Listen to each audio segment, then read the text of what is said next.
The 1908 pattern cavalry trooper's sword, and the 1912 pattern, the equivalent for officers, was the last service sword issued to the cavalry of the British Army. It has been called the most effective cavalry sword ever designed, although ironically its introduction occurred as swords finally became obsolete as military weapons. In use, it, like other thrust-based cavalry swords, is best described as a one-handed lance, due to its complete lack of utility for anything but the charge. In fact, the closely related U.S. Model 1913 cavalry sabre was issued with only a saddle scabbard, as it was not considered to be of much use to a dismounted cavalryman.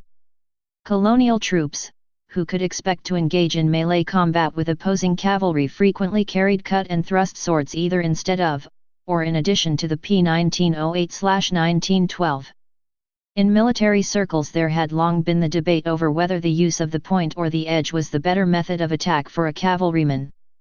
In the Napoleonic period, British cavalry doctrine as shaped by John Gaspard Le Marchant favoured the cut, resulting in the dramatically curved pattern 1796 light cavalry sabre. With the introduction of the 1822 patterns, the British Army adopted a series of cut and thrust swords with slightly curved blades which were theoretically stiff enough for a thrust. The 1822 swords and their descendants were inevitably compromises and not ideal for either cutting or thrusting, but the Army considered the adaptability to be of more importance. By contrast, the 1908 pattern was designed from the outset purely to give point, thrust, from horseback. The sword has lived on as the ceremonial sword for the British, Canadian, and Australian cavalry units. Design of the 1908 pattern. With the introduction of the 1908 sword, however, the era of the compromise design was over. The 1908 sword was purely optimized for thrusting. The skewer-like blade had a thick T cross-section, much narrower but thicker than a traditional blade design, making it far stiffer in the weak axis for a given weight so as to resist buckling in the thrust. The blade ended in a sharp spear point. The large, sheet steel bowl guard gave considerable protection to the hand. The rounded rectangular section checkered grip was of a semi-pistol configuration. Although not as extreme as modern fencing pistol or orthopedic grips, this design caused the blade to naturally align with the arm when the arm was extended, in position for a charge using the point. A thumb stop was indented on top of the grip, just behind the guard. The large pommel helped to keep the point of balance of the sword close to the guard, balancing the sword for its length. The original official specification called, once again, for a cut and thrust blade, and the final 18 inches, 460 mm, of the blade was theoretically supposed to be sharpened, but little more than lip service was paid to cutting ability. The straight blade prevented the slicing action of a curved saber, and the concussive force would be compromised by the hilt-biased balance. Furthermore, the narrow blade was weak in the cutting axis, and the pistol grip with specialized thumb placement, ideal for thrusting, was awkward for the cut.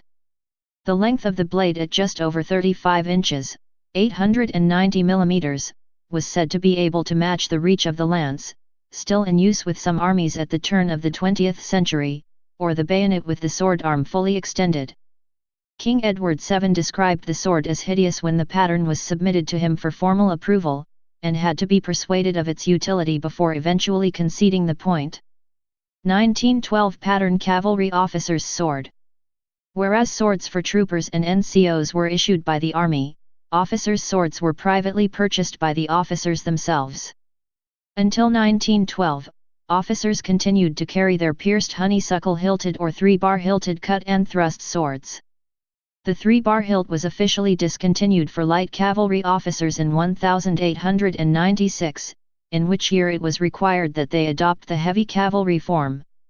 However, Army regulations also stated that on the introduction of a new pattern, an officer's sword need not be replaced until his existing one was no longer serviceable.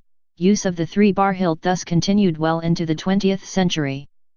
In 1912, however, an officer's pattern was introduced which mirrored that carried by the men. The 1912 pattern cavalry officer's sword is of the same basic form as the 1908 trooper's version, but in a more decorative form.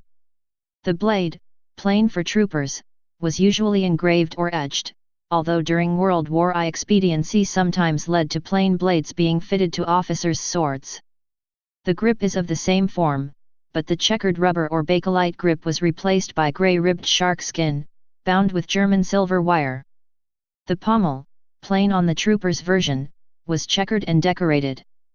On the front of the bowl guard, the 1912 sword had an engraved floral pattern, mimicking the honeysuckle pattern which had been common on officers' swords throughout the 19th century.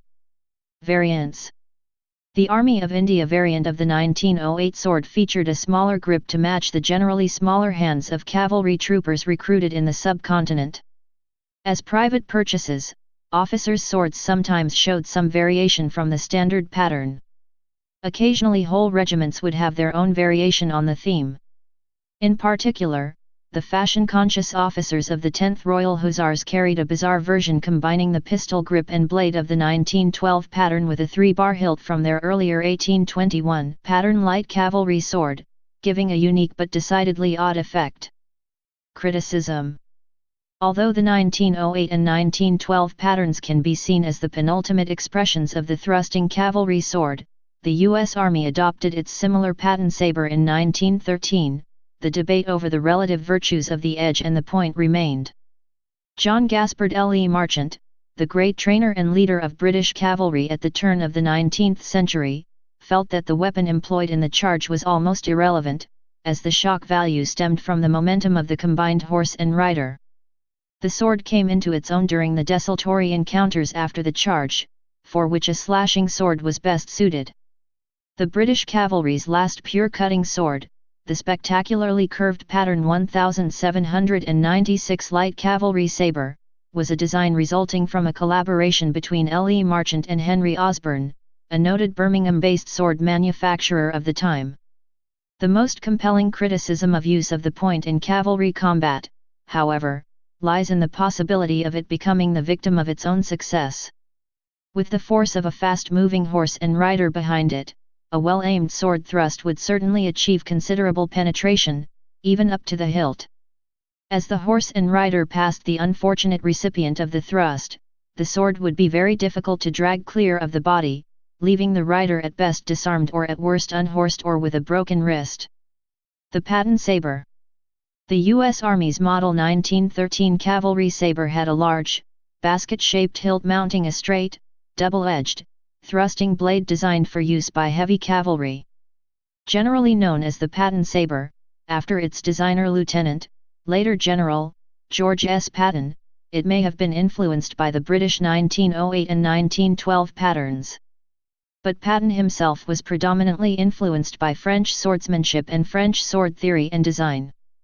Following the 1912 Olympics, Patton went to France twice to study under French master swordsmen. His manual and cavalry sword use theories grew out of his training and experience in France. Please subscribe and thanks for watching.